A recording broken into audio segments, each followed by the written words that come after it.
Martin take handoff up inside. Ball's knocked loose. Chris Hudson, he recovers. He's on his way. He attempts to lateral. Why? I don't know. Not very smart. Keyshawn Johnson recovers. Tom Conklin, he is absolutely stunned. Jets are up 10-0. Then a ensuing drive. Keyshawn Johnson, 28 yards. They're at 10-yard, actually, around left side. Touchdown, 17-0 Jets. And then back comes Burnell down the left sideline to Jimmy Smith. Great coverage, but a great throw, 17-7. And then finally the toss to Curtis Martin out of the backfield, over 100 yards rushing. Touchdown, Jets. Win 34-24. Big day for Johnson. Big day for Testaverde. Raining confetti at the Meadowlands. Reminiscent of when Bill Parcells was with the Giants and their many playoff victories. Jets' first AFC Championship appearance now since 1983. They will take on Denver. Congratulations to the New York Jets. We'll be back here with more of the Burger King pregame show after this. Defensive end, nose guard, as versatile a defensive player as there is in the league. John Randall, big motor, both in the heart and, of course, in the mouth, but he can back it up as we welcome you back to this Burger King NFL playoff special right here on Fox. Well, folks, he's number 2 in the NFL in career touchdown catches. He's number 4 on the all-time reception list, and he holds almost every Vikings receiver record in the book. His name is Cris Carter, but Howie, one accomplishment still eludes the elusive one. Yeah, there's not a lot missing in the life of the Cris Carter I went to see this week in Minnesota. He has faith, family, and just about every individual accolade you can have as a football player. But you come to find out through this interview what drives Cris Carter. We are like high, high, high, high, high, high. You caught your first touchdown in a galaxy far, far away from Randall Cunningham in 1987. What's different about Cris Carter on a personal level?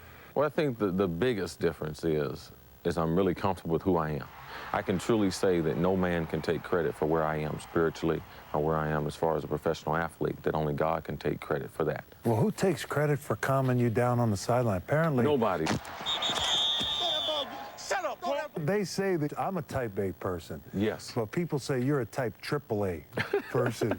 When you get on your knees and say your prayers tonight, pray. Every day, baby. Pray you can play as long as me. You're still the performance police, you know, and that's a role that is not always relished by a player, but it's a role that somebody has to step up and take. My ability to be focused on Sunday and the energy that I bring to the team is a gift.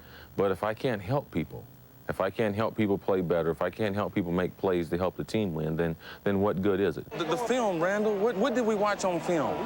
Outs, threes, giants. The whispers in the NFL is that Cris Carter coaches Randy Moss. Big fella, hey, way not to push him off, too.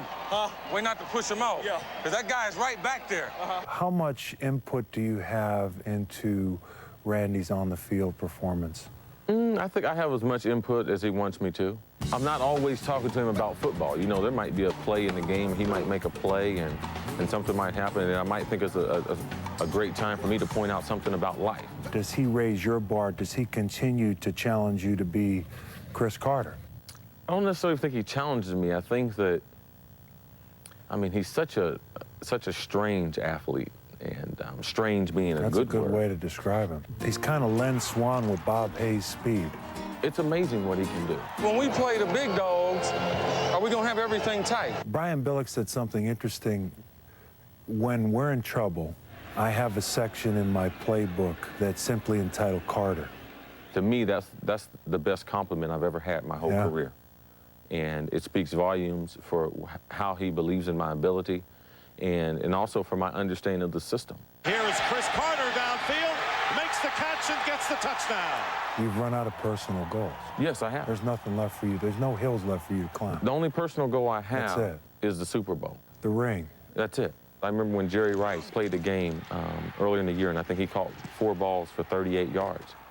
And they had a report that he was complaining about getting the football. And that same game, we played Green Bay at home, and we beat Green Bay. And I caught 4 balls for 37 yards. But I never said anything. And for me, it spoke volumes of how much that I have grown and how much I want to be in a position like Michael Irvin and Jerry have been in, to be in the Super Bowl and be in the NFC Championship games. You know, the ironic thing about Cris Carter is it's a very difficult role to take, but when you give so much, you expect so much.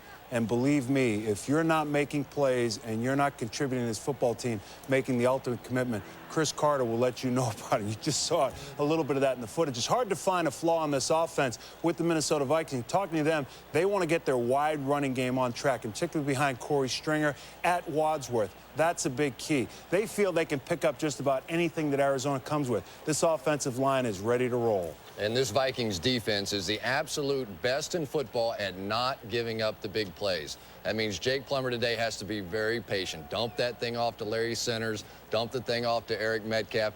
That's the way they have to try and stay in this football game early. If he does that, I think they can keep it within 3 touchdowns. You know, I feel like I'm playing the devil's advocate here. I feel like I'm the only one that thinks Arizona has any chance at all. But once again, if you go back and just notice that Simeon Rice wore out Stussy the last time they played, and Neas Williams wore out Cris Carter the last time they played. Unfortunately, there was no Moss, there was no Cunningham. But there's one little weapon I know the Vikings have to use today, and his name is David Palmer, a little guy that catches punts, returns kickoffs. He was a quarterback at Alabama. He was a quarterback in high school. And, folks, when you're watching this game and this game gets close, that's when the tricks come out. Don't forget, Palmer in the backfield. He could take the ball. He can chunk it down the football field. I didn't hear Howie or Chris say that Arizona didn't have a shot. But let me ask you, are you saying Arizona will win this game today? No, I'm not saying they will win. I'm not ever going to ever say. You think it'll be I'm not ever going to say that. I think it'll be close. I just want to make sure that people understand this game could be a lot closer than everybody. And the opening kickoff, sounds like he's sucking up big time to somebody. Kickoff is just moments away. And after being away for 5 games because of an injured back, Jake Reed is back. So now with Carter, Moss, and Reed, Vikings have weapons 1, 2, and 3. Bradshaw back with a statement after this. For this game against the Minnesota Vikings, a team that Terry Bradshaw thinks has a good shot at upsetting the Vikings. Let's start first with Chris. A bold statement right there. A good shot. You know what? What's wrong with someone thinking that Arizona can't beat these guys? I mean, I'm not saying, but we act like these guys aren't going to play today? Chris, don't let him steal your time. Go. You know, this weekend, all 3 teams so far that had the home field advantage and the bye week have jumped off to early starts and ended up winning the football game. Arizona has to survive this first quarter. Watch for that early in the ball game. This offensive line from the Arizona Cardinals will have their hands full with crowd noise. And Jake the Snake Plummer, the first time he sees that John Randall over there barking at him, he's going to have to keep his composure. Chavez, the cornerback, going to have to play the game of his life at 10 yards off the line of scrimmage. Andy Reid, offensive coordinator for Brett Favre, has just signed with the Philadelphia Eagles as their new head coach. All right, the other part of the Jack Nicholson line that Terry wanted us to deliver for him is we need him on this pregame show. All right, folks. Need somebody. All righty, coming up next, Minnesota Vikings hosting the Arizona Cardinals. It will be an outstanding game. I guarantee you the winner will be the one with the most points at the end. All right. You know what? Right.